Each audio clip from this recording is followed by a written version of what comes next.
La tierra se purificó, sí, mediante el bautismo del agua que recibió en este diluvio.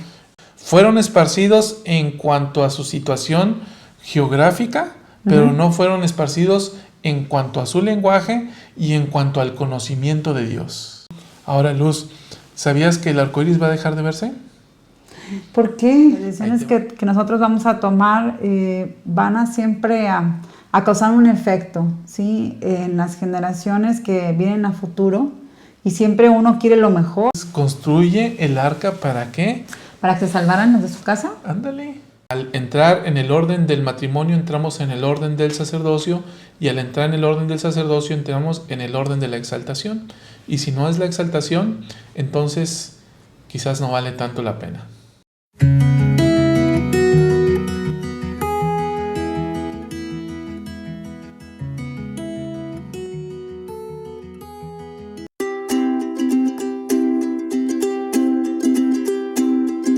Queridos amigos, gracias por acompañarnos en este nuevo programa de Ven, Sígueme. En pareja con Luz María Rodríguez. Y con tu amigo Salvador Vázquez. Luz, seguimos analizando el programa de Ven, Sígueme de la Iglesia de Jesucristo de los Santos de los Últimos Días.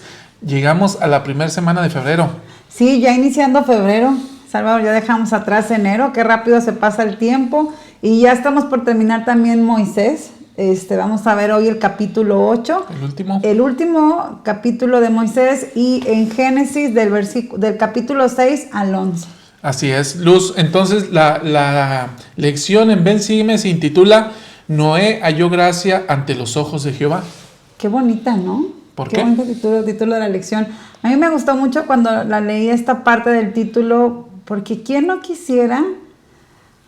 Pues hallar gracia ante los ojos de Dios. Todos, ¿no? Y me he dado cuenta esta parte que incluso cada uno de nosotros como seres humanos nos encanta y nos sentimos muy bien cuando sentimos gracia ante los ojos de nuestro padre, de nuestra madre o de alguien que nos aprecia. Imaginémonos de Dios. Sí, ¿no? El solo hecho de imaginarte viéndote. Sí. Lindo, ¿no? Muy, muy bonito. Bueno, queridos amigos, antes de entrar al contenido de la lección, te queremos invitar hoy, domingo, a las 5 de la tarde, el programa La Buena Palabra. El hermano Juan Alvaradejo, integrante de nuestro canal, nos va a estar dando una clase magistral sobre los 7 ángeles del Apocalipsis. ¿Qué significa cada uno y en qué momento podríamos estar hoy en día? Interesante clase, Salvador. Mucho que aprender. Creo que es una de las cosas que podemos tener en Ven, Sígueme, estos programas. La verdad es que nos llenan de aprendizaje. Y que ojalá puedan conectarse el día de hoy. Los invitamos, aquí vamos a estar, los esperamos a las 6 de la tarde o 5. A las 17 horas tiempo del Centro de México. Muy bien. Muy bien, Luz. En este primer segmento vamos a analizar en Moisés 8 del 12 al 15. Lo hemos intitulado Los hijos de Dios unidos en un yugo igual. Aquí vemos que el Señor, en estos capítulos de Génesis, leemos que el Señor mandó un diluvio sobre la tierra, y creo que todos más o menos conocemos este punto donde el Señor manda un diluvio. Aquí vamos a tratar de entender las razones por las cuales se llegó a este punto, pero además, Luz, ligándolo a un tema muy, muy picoso, ¿eh? Sí, así es, Salvador. Fíjate que todos en alguna ocasión hemos escuchado acerca de este gran diluvio, y se ha hablado en diferentes, creo que edades, diferentes religiones, diferentes situaciones que se hayan presentado en la vida. Casi siempre hablamos acerca del arca de Noé y del arco iris que podemos ver ante el cielo, ¿no? Ese tipo de cosas que han sido muy cotidianas o muy comunes en cualquier, edad o religión. Bueno, hoy vamos a ver más a profundidad del por qué. Y este tema, como tú bien llamas, es un tema que puede llegar a tener algunos puntos que pueden ser discutibles. Y es entendible este tema de poder ver, de unirnos en yugo desigual. ¿Sí? Ok. Mira, vamos a meternos a los versículos, ¿no? El versículo 12 dice lo siguiente: y Noé tenía 450 años y engendró a Jafet o Jafet, y 42 años después engendró a Sem, de lo que fue la madre de Jafet, y a la edad de 500 años engendró a Cam. Y Noé y sus hijos escucharon al Señor y obedecieron, y se les llamó los hijos de Dios. ¿Sí? Aquí estamos hablando, Luz, de Noé y los 3 hijos que menciona este versículo. ¿Sí? Está hablando que porque obedecieron, escucharon al Señor, entonces se les llama hijos de Dios. Hijos de Dios. Ahora, ¿qué sucede después? Viene una generación después, dice, versículo 14. Y cuando estos hombres empezaron a multiplicarse sobre la faz de la tierra y les nacieron hijas, los hijos de los hombres vieron que estas hijas eran bellas y tomaron para sí esposas, según su elección. Y el Señor dijo a Noé, las hijas de tus hijos se han vendido, por lo que, he aquí, mi ira está encendida en contra de los hijos de los hombres, porque no quieren escuchar mi voz. Fíjate, este versículo me gusta porque podemos encontrar la diferencia de por qué se les llama hijos de Dios o hijos de los hombres. Ajá. Hijos de Dios, aquellos que escuchan la voz del Señor. Hijos de los hombres, aquellos que no quieren escuchar la voz. Buen punto. Y entonces, después de ahí ya partimos que de esta generación o estos hombres que sí quisieron escuchar la voz del Señor, que eran Noé y sus 3 hijos, se multiplican, ¿sí? Tienen hijas. Y ellas, pues, se venden a los hijos de los hombres. Es decir, se dan en matrimonio. Se dan en matrimonio. ¿Sí? A eso iba, no que se vendieran, sino que en esta parte del contexto que quiere decir es que empezaban a formar familias con ellos. Así es. Ahora, entonces, las hijas de los hombres de Dios, ¿cómo se le llama? Las hijas de los hombres de los Dios. Sí, de los hijos de Dios. Hijos de los las hombres. hijas de los hijos de Dios, ¿sí? Se dieron en casamiento con los hijos de los hombres. Es decir, cuando hablamos, Luz, de los hijos de Dios, estamos hablando de Noé, el sumo sacerdote, y de sus hijos que poseían el sacerdocio, los cuales indudablemente tuvieron que ser criados como parte de este orden del sacerdocio, o más bien unidos en convenio a través del orden del sacerdocio. Recordemos, Luz, el orden del sacerdocio es el orden del matrimonio. Lo vimos el año pasado al analizar Doctrina y Convenio 132, 131. El orden del matrimonio es el orden del sacerdocio. Sí. Entonces, los hijos de Dios estaban en el orden del sacerdocio, que es el orden del matrimonio. Sin embargo, sus hijas, estas hijas se dieron en casamiento a los hijos de los hombres. Es decir, aquí ya no había un yugo igual. ¿Por qué? Porque unos ya no estaban en el orden del sacerdocio. ¿Ok? Mira cómo lo explica Joseph Fielding Smith. Dice, la ira del Señor se encendió porque las hijas de Noé se casaron con los hijos de los hombres, yendo en contra de las enseñanzas del Señor. Y esta es una de las causas por la que Él mandó el diluvio. El hecho es, como lo vemos en la revelación, que las hijas que habían nacido bajo el convenio y eran las hijas de los hijos de Dios, o sea, de los que poseían el sacerdocio, desobedeciendo el mandamiento del Señor, se estaban casando fuera de la iglesia. De esta manera estaban perdiendo a conciencia las bendiciones del sacerdocio y yendo en contra de las enseñanzas de Noé y de los deseos de Dios. Ándale. Una declaración que te digo que puede llevar a esos puntos de vista que podemos ver, pero hay uno cuál es y tal cual lo menciona el presidente Joseph Fielding Smith. Creo que esta parte donde incluso él dice a conciencia, ¿no? Sí. Estaban como rechazando las bendiciones. Yo estoy tratando como de ver esta parte de ellas que sin lugar a duda empezaron a dejar de escuchar la voz del Señor también. Y por esa misma manera, entonces ellas empezaron a unir a estos hombres que no escuchaban también la voz del Señor. Y creo que entonces, ahora sí, hubo un yugo desigual, pero parece que se igualaron ellas con ellos, ¿no? Al unirse con ellos.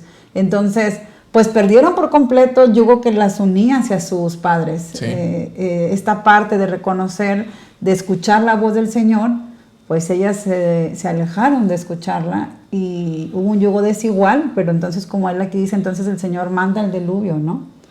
Pero bueno, más adelante veremos aparte de esta. Ahora, Luz, aquí yo te pregunto a ti, ¿qué importancia, hablando en un punto de vista del ser humano general en la psicología, cuál es la importancia de que un hombre y una mujer que se unen en yugo sean compatibles, sean iguales? Lo que pasa es que esto ayuda mucho para poder formar una familia más sana. Okay. Yo podría decirlo así. Y nosotros lo podemos ver, a veces nos unimos en yugos desiguales y voy a hablar en situaciones muy cotidianas cuando parece que uno quiere educar de una manera y otro de otra. Y ahí empezamos y ¿qué es lo que sucede? Hay conflictos en la familia como pareja y obviamente se va a reflejar con los hijos. Ahora imaginemos esta parte, a irnos a esto de no escuchar la voz del Señor qué es lo que les iba a perjudicar a ellos como pareja y por consecuencia por sus generaciones. Entonces, si me dices esta parte, que es una de las situaciones que yo siempre recomiendo, es que las personas con quien tú vayas a decidir formar una familia pueda ser compatible contigo en sentimientos, emociones, en creencias, ¿sí? En cómo pueden realmente ambos progresar y salir adelante, porque esto les va a dar más fortaleza, y más fortaleza de manera individual, luego como pareja y después hacia los hijos o la familia. Ahora, Luz, veamos cómo lo explica el presidente Spencer W. Kimball ya en un ámbito de creencia religiosa. Ve lo que dice. El apóstol dijo a los corintios: no os unáis en yugo desigual. Tal vez él quería que comprendieran que las diferencias religiosas son distinciones fundamentales. Las diferencias religiosas abarcan zonas de conflicto más extensas. Entrechocan los sentimientos de lealtad en cuanto a la iglesia y lealtad para con la familia. Con frecuencia se ve frustrada la vida de los hijos. El no miembro podrá tener el mismo nivel de inteligencia, buena preparación y atracción, y podrá tener la personalidad más agradable. Pero sin una fe común, surgirán dificultades más adelante en el matrimonio. Hay algunas excepciones, mas la regla general es rígida y sombría. No hay predisposición ni prejuicio en esta doctrina. Es cuestión de ceñirse a determinado programa para lograr una meta particular. Híjole, bueno, ¿cómo lo explica? Como dices tú, en un plano más religioso y de manera doctrinal, ¿no? Cuando nosotros compartimos la fe y las creencias y vivimos el mismo tipo de religión que nuestra pareja, avanzamos. Avanzamos y parece que todo fluye más rápido, pero ¿por qué sucede? He tenido la oportunidad de conocer matrimonios dentro y fuera de la iglesia que han tenido situaciones donde no ambos coinciden en sus creencias religiosas, y he visto lo difícil que ha sido, primero como ellos como pareja, tratando a lo mejor si alguien habla de una fe en un Dios y el otro dice, bueno, yo no creo de esa manera que Dios exista, o yo no creo que Dios de esta manera nos bendice. Bueno, es que bajo mi creencia sí es así, por ejemplo. Y después empiezan a darse situaciones donde a lo mejor vivir de una manera como a mí se me ha enseñado, o mi religión o mis creencias me dan para poder progresar, el otro dice, pues yo no quiero vivir de esta manera. Y empiezan las situaciones de conflicto también entre la pareja. Obviamente después vendría con los hijos, si te vas con melón o te vas con sandía. Pareciera que estamos jugando esto, ¿no? Y no debería, porque los hijos no tienen que elegir si seguimos la de mamá o la de papá, sino los hijos seguimos el mismo que tenemos todo, la enseñanza que vienen de papá y de mamá juntos, y la familia para seguir avanzando y progresando, ¿no? Entonces creo que sí llega a suceder estas situaciones de conflicto en creencias religiosas. Es muy difícil. Yo no estoy diciendo también que las personas, como aquí lo menciona también el elder Kimball, el presidente Kimball, él menciona muy claro, ¿no? Van a ser personas agradables, sí, hay personas buenas, ¿no? No podemos decir que tampoco fueran personas no agradables, pero va a ser muy difícil y entonces complicado, y a veces sí se sufre, porque sí he visto ocasiones que se sufre, tanto el hombre o la mujer, cuando no comparten estas creencias religiosas, y llega un punto donde esto puede llegar a ser muy frágil para la familia y para uno mismo. Entonces, creo que podemos bien hacer caso a esto que nos invita Pablo en Corintios: no os unáis en yugo desigual. Y sobre todo, Luz, porque ya hablando en un plano doctrinal, si realmente comprendemos la doctrina y la llevamos a nuestro corazón, lo único que estará en nuestra mente y ayudaremos a nuestros hijos a comprender es que al entrar en el orden del matrimonio entramos en el orden del sacerdocio, y al entrar en el orden del sacerdocio entramos en el orden de la exaltación. Y si no es la exaltación, entonces quizás no vale tanto la pena.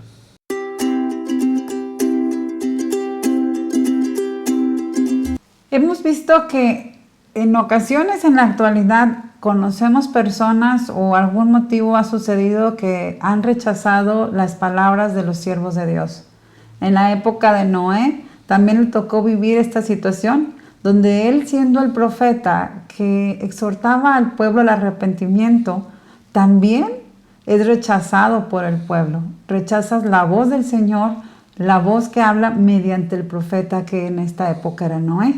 Incluso en los versículos de Moisés, en el capítulo 8, en los versículos de 18 al 24, podemos ver lo que sucedía en el pueblo en aquella época. Dice en el versículo 18, y en aquellos días había gigantes sobre la tierra, y buscaron a Noé para quitarle la vida. Mas el Señor fue con Noé, y el poder del Señor reposó sobre él. Y aconteció que Noé exhortó a los hijos de los hombres a que se arrepintieran, pero no hicieron caso de sus palabras. Y sucedió que Noé continuó su predicación al pueblo, diciendo: escuchad y dad oído a mis palabras. Creed y arrepentíos de vuestros pecados y bautizaos en el nombre de Jesucristo, el Hijo de Dios, tal como nuestros padres, y recibiréis el Espíritu Santo, a fin de que se os manifiesten todas las cosas. Y si no hacéis esto, las aguas vendrán sobre vosotros. Sin embargo, no escucharon. ¿Sucede actualmente? Sucedió y sucede, sí. Exacto. Entonces, sí, es esta parte, ¿no? Y me encanta este último versículo porque dice, y no escucharon. O sea, no fue porque el Señor no se los hubiera dicho, no es porque no hubiera un profeta en esa época, sino simplemente no escucharon. Y entonces vemos esta parte de cómo podemos encontrar estas similitudes incluso que resultan de esta época y en la época de Noé, de que rechazaban la voz del Señor. Sí, aquí dice no hicieron caso, Luz. Entonces, hoy en día entre los santos decimos, bueno, tenemos un profeta, lo sostenemos, pero me lleva a reflexionar de qué manera nosotros a veces no hacemos caso. Porque ve lo que dice el versículo, o sea, dice en el versículo 20, no hicieron caso de sus palabras. Y luego en el versículo 24 dice, no escucharon. ¿Sí? Entonces, no hacer caso, no escuchar, ¿cuándo hacemos eso? Simple y sencillamente nosotros podemos llegar a ese punto, Luz, cuando nosotros omitimos profundizar en las enseñanzas que nos da nuestro profeta viviente y llevar a cabo las acciones o las invitaciones que continuamente Él nos está haciendo. Sí, y esta es la parte que podemos ver. Fíjate, ahorita que estabas comentando esto, me hiciste poder hacer esta reflexión, que una cosa es escuchar y otra cosa es no obedecer. Yo puedo escuchar al profeta, porque puedo escuchar unas conferencias generales. Ajá. Lo puedo escuchar cuando Él nos ha hecho estos mensajes especiales para nosotros miembros de la iglesia, pero no sé si obedezco o no. ¿Sí? Que de hecho, Luz, si recordamos la raíz de escuchar, el presidente Nelson nos enseñó, ¿no? Oír con la intención de obedecer. Entonces, si yo estoy escuchando verdaderamente, me debe llevar definitivamente a la obediencia. Sí, porque traigo esta intención ya, sí. Pero si a veces nada más por escuchar, ahí pareciera que es difícil el poder obedecer. Sí, no hay una verdadera escucha. Fíjate, Luz, lo que enseñó el presidente, o más bien el profeta José Smith.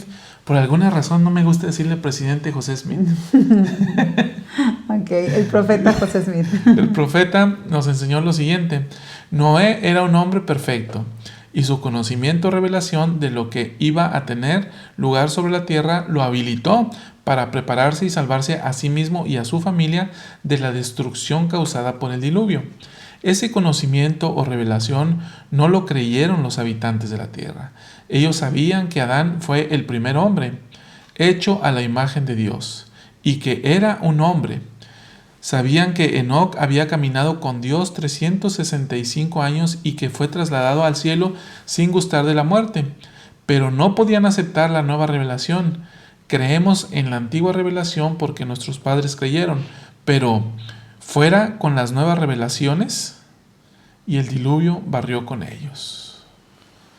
Entonces, Luz, aquí esta parte importante de ir constantemente alimentándonos de las palabras de los profetas vivientes. Es fácil creer en lo que dijo José, ¿sí? Es fácil creer o citar lo que dijo Joseph F. Smith. Y es más, hasta es fácil citar al presidente Nelson, pero verdaderamente seguirlo. ¿Qué es verdaderamente seguir al profeta, no? Este es el punto. Este es un punto muy importante, queridos hermanos. Podemos y debemos mejorar nuestra capacidad de seguir al profeta viviente, porque de hecho este presidente, este profeta Luz, está dando señales muy claras que nos preparan para el advenimiento de Cristo. Así es, Salvador, pues que podamos creer en las palabras del profeta con la intención también de obedecerle, ¿sí? Escuchar para poder actuar.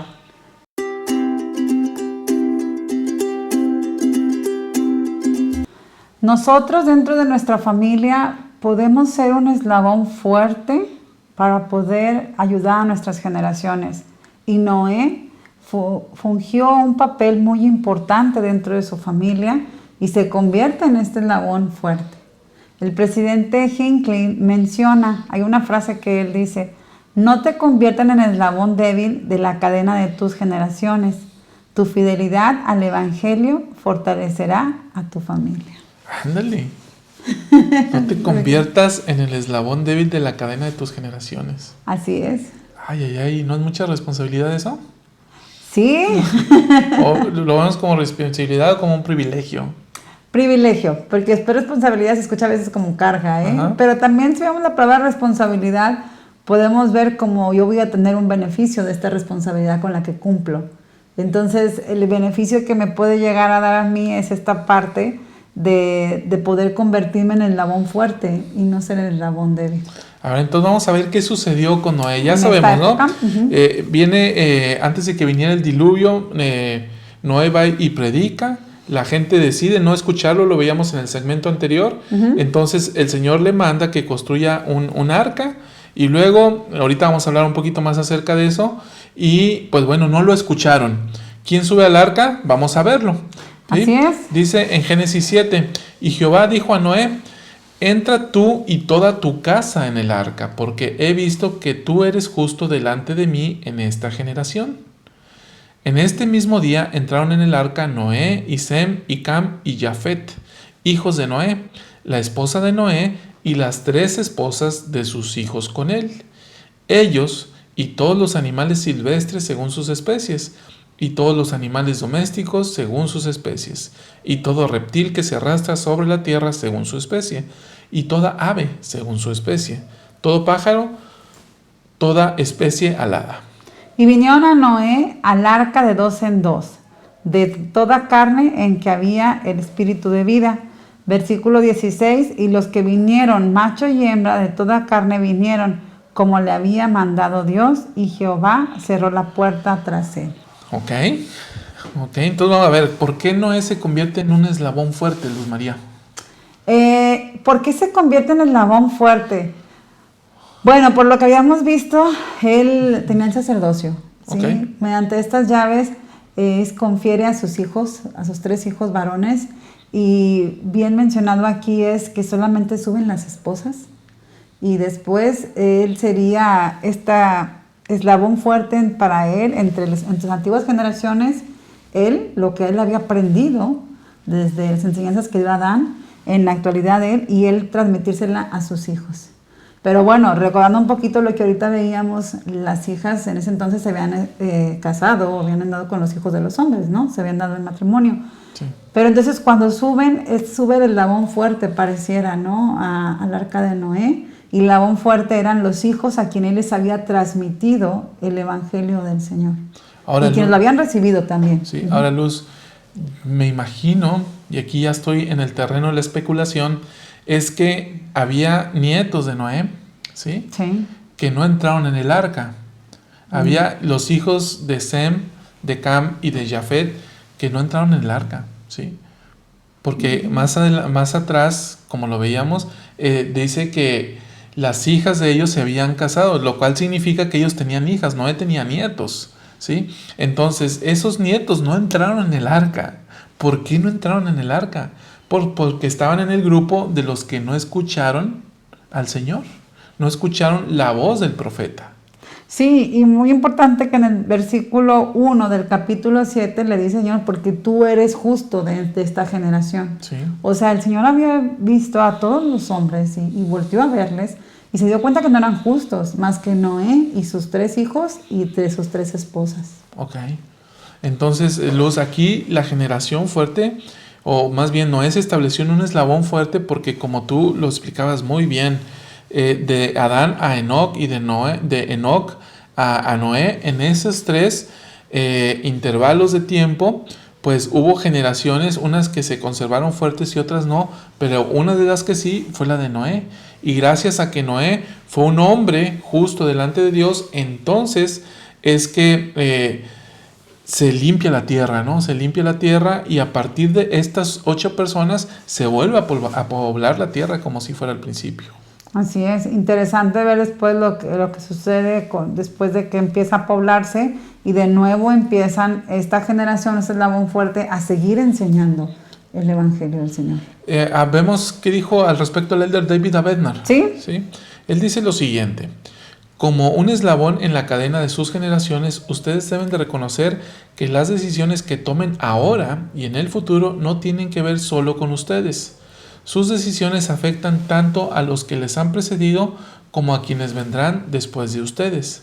El ejemplo y la influencia de su obediencia a los principios del Evangelio, el poder de su rectitud personal y las consecuencias de las decisiones que tomen para bien o para mal se extenderán a través de las generaciones. Por favor, sean un eslabón fuerte en la cadena de sus generaciones. Me gusta cómo Elder Bernard incluso al final dice, por favor, sean un eslabón fuerte de las generaciones. Y él siempre muy claro, en esta parte de decir, las decisiones que tú tomes van a afectar de quienes te precedieron y los que vienen, ¿no? A futuro.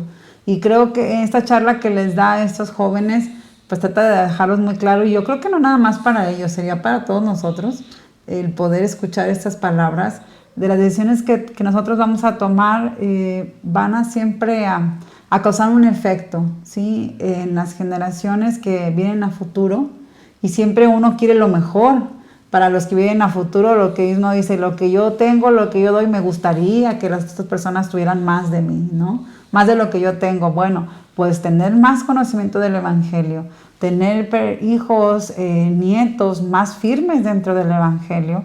Creo que eso es una gran bendición y eso nos convierte en un eslabón fuerte en el Señor. Ahora, Luz, aquí hay mucha psicología también, ¿eh? Sí, claro, también. Demasiado, mucha psicología. ¿En esta parte te refieres de las decisiones? Me refiero a los eslabones fuertes, las generaciones, Okay. ¿no? Cómo a través de las generaciones se pueden repetir, se pueden anular, se pueden mejorar, pues desde patrones de conducta hasta emociones, sentimientos.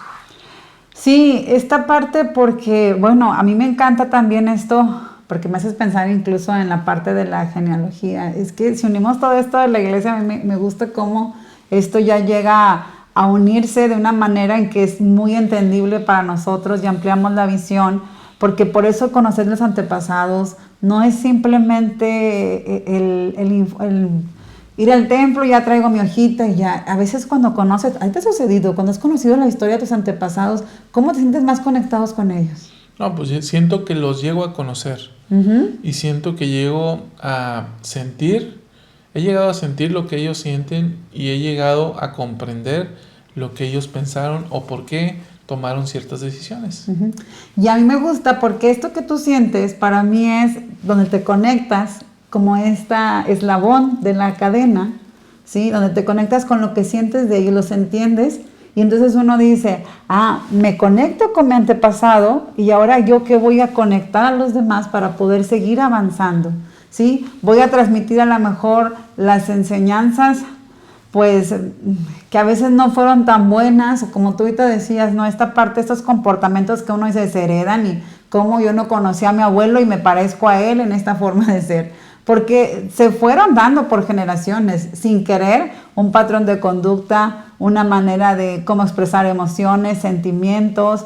Entonces, sin querer se van dando, entonces por generaciones. Y luego después llegan los nietos y uno dice, ¿por qué es así? Bueno, porque la enseñanza se fue dando. Ahora, si nos vamos a esta parte del Evangelio, imagínate lo maravilloso que es. Bueno, te tocó, ¿no? De tu abuelo, ¿sí?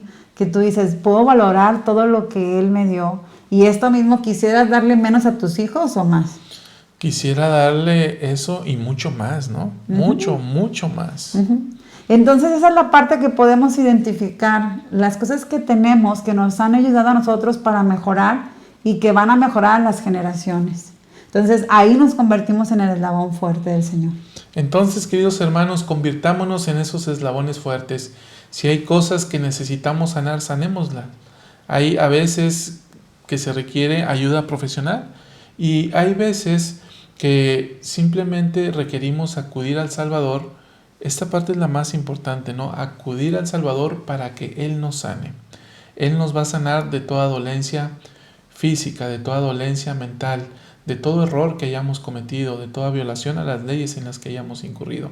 Recurramos al Salvador para que Él nos sane. Y al sanarnos nosotros, queridos hermanos, indudablemente nos estamos convirtiendo en un eslabón fuerte en nuestras generaciones.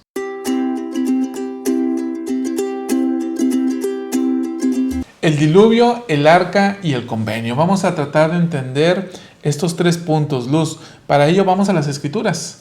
Sí, claro. En Génesis 6, versículo 13 menciona: y dijo Dios a Noé, el fin de toda carne ha venido delante de mí, porque la tierra está llena de violencia a causa de ellos. Y he aquí, yo los destruiré junto con la tierra.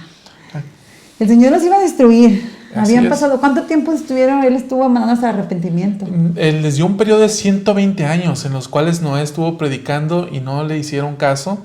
Entonces, después de estos 120 años iba a venir el diluvio. Mucho tiempo. Muchísimo tiempo. En el versículo 14, el Señor le dice: hazte un arca de madera. Hazte, me gusta esa palabra. ¿Sí? Ok. Esta parte donde ve el Señor llena de poder, ¿no? Porque tú lo puedes hacer. Hazte el arca de madera. Sí, y luego Luz en Génesis 7 dice lo siguiente: y Jehová dijo a Noé: entra tú y toda tu casa en el arca, porque he visto que tú eres justo delante de mí en esta generación. Porque pasados aún 7 días, yo haré llover sobre la tierra 40 días y 40 noches, y a todo ser viviente que hice erraré de sobre la faz de la tierra. Y entró Noé en el arca, y con él sus hijos y su esposa y las esposas de sus hijos, por causa de las aguas del diluvio. Así fue destruido todo ser viviente que había sobre la faz de la tierra, desde el hombre hasta la bestia, y los reptiles y las aves del cielo, y fueron raídos de la tierra, y quedaron solamente Noé y los que estaban en el arca. Muy bien, Luz. Entonces, aquí vemos que el Señor les manda a construir esta arca, y ya vemos qué es lo que sucedió. Fueron muertos todos a causa de este diluvio. Bueno, ahora, ¿por qué construyó el arca? Fíjate, en el libro de Génesis no lo explica, pero más adelante en el Nuevo Testamento, varios siglos después, el apóstol Pablo lo menciona en Hebreos 11, versículo 7, dice lo siguiente: por la fe, Noé, habiendo sido advertido por Dios acerca de cosas que aún no se veían, con temor preparó el arca para que su casa se salvase. Por esa fe condenó al mundo y fue hecho heredero de la justicia que es según la fe. Entonces, ¿construye el arca para qué? ¿Para que se salvaran los de su casa? Ándale. ¿Qué enseñanza hay en esto? Bueno, de manera personal es esta parte de qué estoy construyendo yo para que mi familia pueda ser salvada o pueda salvarse. Fíjate, el arca, Luz, el diseño que tenía fue hecha para flotar, no para navegar. Entonces, esa arca mantuvo a flote a la familia durante la tempestad, durante el diluvio, que no fueron pocos días, fueron cerca de 6 meses por ahí, si mal no recuerdo. Entonces, Luz, ¿qué podemos hacer nosotros para mantener a salvo, mantener a flote a nuestra familia durante la tempestad, durante el diluvio? Y que todos lo estamos viviendo, diferentes tempestades que tenemos en nuestra vida diaria y en este estado de probación sobre esta tierra.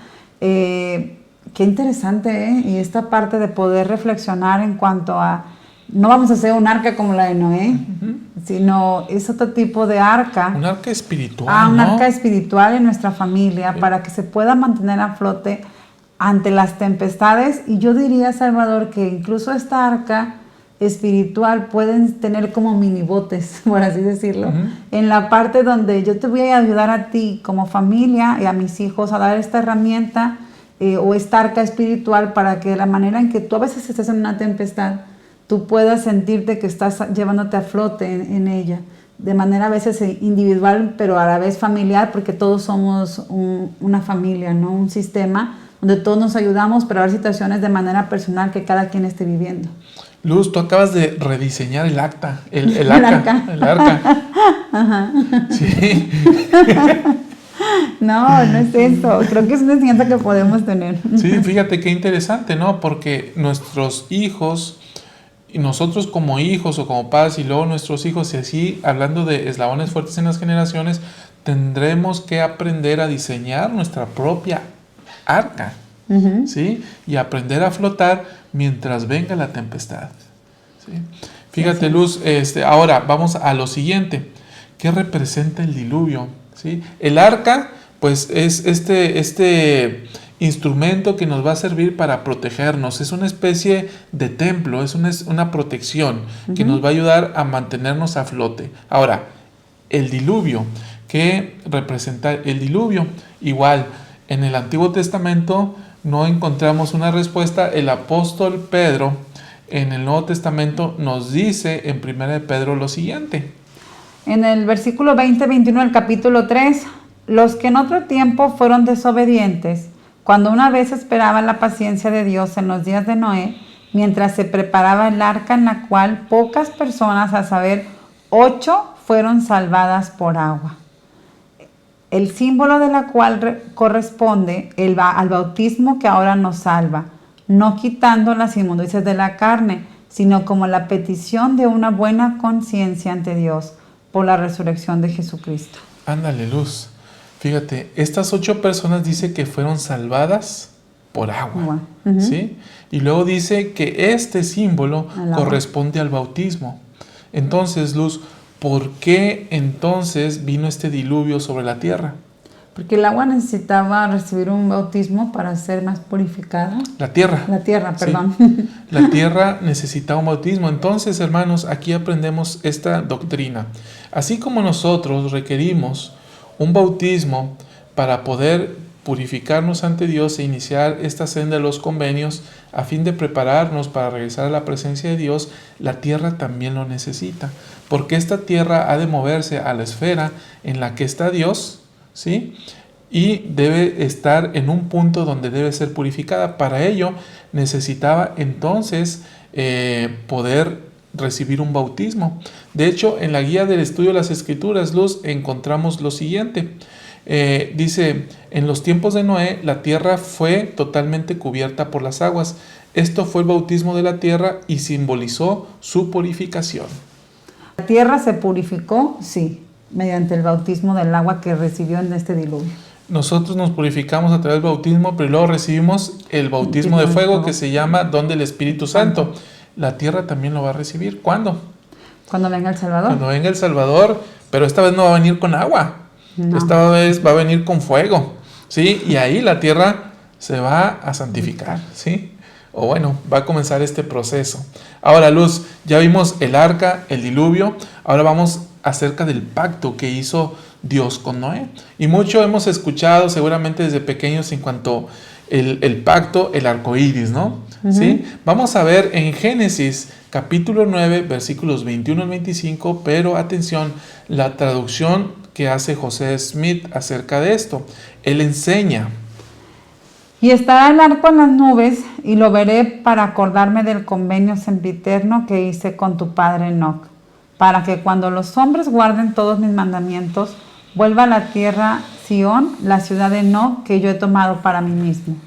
Y este es mi convenio sempiterno, que cuando tu posteridad abrace la verdad y mire hacia arriba, entonces Sión mirará hacia abajo, y todos los cielos se estremecerán de alegría, y la tierra temblará de gozo. Y la asamblea general de la iglesia del primogénito descenderá del cielo, y poseerá la tierra y tendrá un lugar hasta que venga el fin. Y este es mi convenio sempiterno que hice con tu padre Enoc.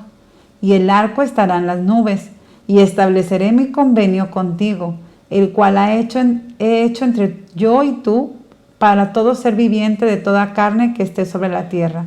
Dijo pues Dios a Noé: esta es la señal del convenio que he establecido entre yo y tú, para toda carne que esté sobre la tierra. Ándale, Luz. Entonces esta señal, el arco iris que vemos que se presenta sobre la tierra, es el arco. ¿Qué representa? Representa el convenio que hizo el Padre con Noé, ¿sí? Que a su vez también había hecho con Enoc. ¿Y qué representa esto? Bueno, representa este punto donde la ciudad de Enoc va a venir y va a bajar de los cielos. Entonces, esta doctrina resulta muy interesante, Luz, porque esto tiene que ver con el o la venida del Salvador. Cuando venga el Salvador va a venir la ciudad de Enoc. Entonces por eso dice, cuando volteen hacia arriba, recuerden, porque ellos van a estar volteando hacia abajo.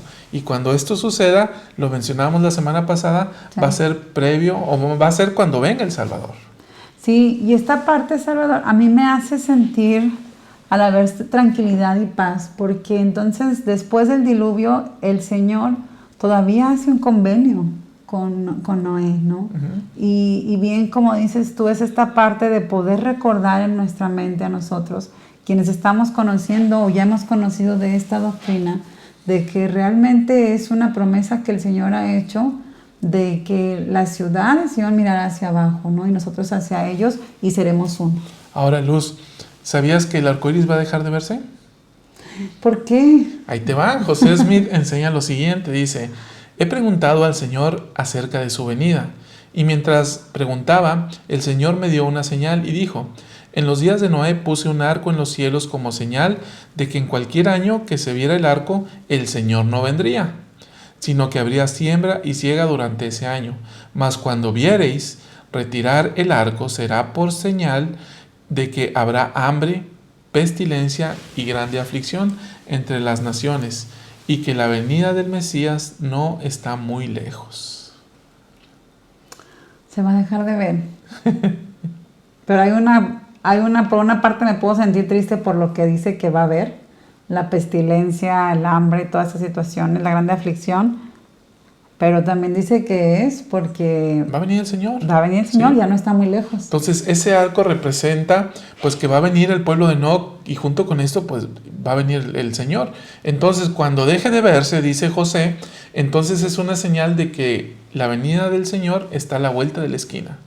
Entonces, queridos hermanos, pues qué grandes enseñanzas podemos aprender y tener acerca de este relato, que tengamos un arca, hermanos, a fin de poder flotar durante la tempestad, que podamos ver ese arco como una muestra del convenio que nosotros también hemos hecho con Jehová, en el sentido de que esperamos su venida.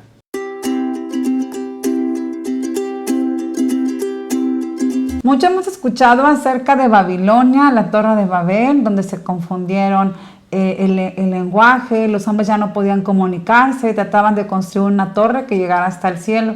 Pero ¿qué era Babilonia? El de Christofferson da de una manera muy clara y amplia acerca de ello.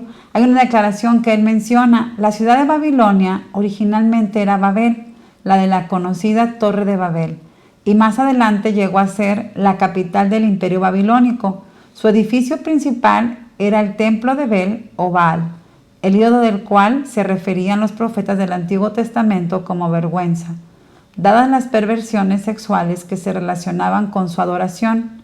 Su mundanalidad, su adoración del mal y el cautiverio de Judá, después de la conquista en el año 587 a.C., todo ello se combinaba para que Babilonia se considerara el símbolo de las sociedades decadentes y de la esclavitud espiritual.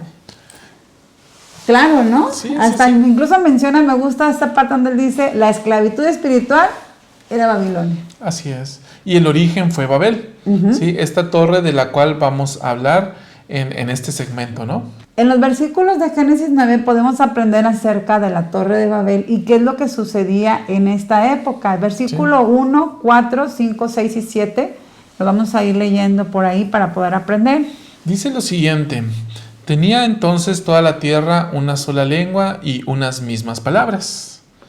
Y dijeron: vamos, edifiquemos una ciudad y una torre cuya cúspide llegue al cielo, y hagámonos un nombre, no sea que seamos esparcidos sobre la faz de toda la tierra. A ver, Luz, aquí me voy a detener tantito, porque me dice, hagámonos un nombre. ¿Sí? Uh-huh. ¿Qué estaba en la mente de estos hombres? Pues realmente primero, fíjate, hagámonos un nombre, seamos reconocidos. Y buscaban reconocimiento, ¿verdad? Ajá, buscaban reconocimiento, sí. Y todavía muy poderosos, que no seamos esparcidos. Ajá. O sea, de la manera en que nosotros tenemos este control, este poder, y podemos ponernos un nombre. Ok. Hasta parecía que una independencia de... Entonces querían construir un símbolo de su poder, que les diera ese reconocimiento. Sí, querían trascender, pero a través del orgullo, ¿verdad? Sí, y a través de su propio poder y del hombre. Nunca menciona que habían reconocido a Jehová, ¿eh? Sí. Entonces creo que esa es la parte importante de también ver dónde estaba puesta su mira. Eran ellos, y en su poder y su gloria, parecía. No hablaban de construir un altar para glorificar a Jehová, sino más bien vamos a construir este edificio para reconocer nuestro nombre. Ahora, Luz, dice en el versículo 5, y descendió Jehová para ver la ciudad y la torre que edificaban los hijos de los hombres. Y dijo Jehová, he aquí, el pueblo es uno, y todos estos tienen un solo lenguaje, y han comenzado a edificar, y ahora nada los hará desistir de lo que han pensado hacer. ¿Qué viene a tu mente? A ver. Esta parte, porque el Señor ve que como ya estaban tan unidos en este propósito... En lo malo, ¿no? Eso voy, sí, a esta parte, digamos, la mala, ya traían como que... Ya lo pensamos, y Él dice, nada los iba a hacer desistir. Porque ya estaban en una parte que se habían alejado tanto del Señor, que ya estaban como que en su objetivo. Como cuando uno dice, lo voy a lograr y nada me va a quitar de lograrlo. Entonces ellos ya tenían este pensamiento, ¿no? Ok, Luz. ¿Cómo se hicieron uno en ese propósito, no? Sí, qué interesante. Interesante, ¿verdad? Ahora, viene esta parte a mi mente de que el Espíritu de Dios no va a luchar con el hombre, y es justamente lo que estaba pasando, ¿no? Sí. Ya no iban a cambiar porque simplemente estaban ellos dispuestos a que les fuera reconocido su nombre a través de las épocas. Y vaya que trascendieron, ¿eh? Sí. Pero con una connotación negativa. ¿Sí? Luego dice en el siguiente versículo, en el versículo 7. Ahora pues, descendamos y confundamos ahí su lengua, para que ninguno entienda el habla de su compañero. Así los esparció Jehová desde ahí sobre la faz de toda la tierra, y dejaron de edificar la ciudad. Por eso fue llamado el nombre de ella Babel, porque allí confundió Jehová el lenguaje de toda la tierra, y desde allí los esparció sobre la faz de toda la tierra.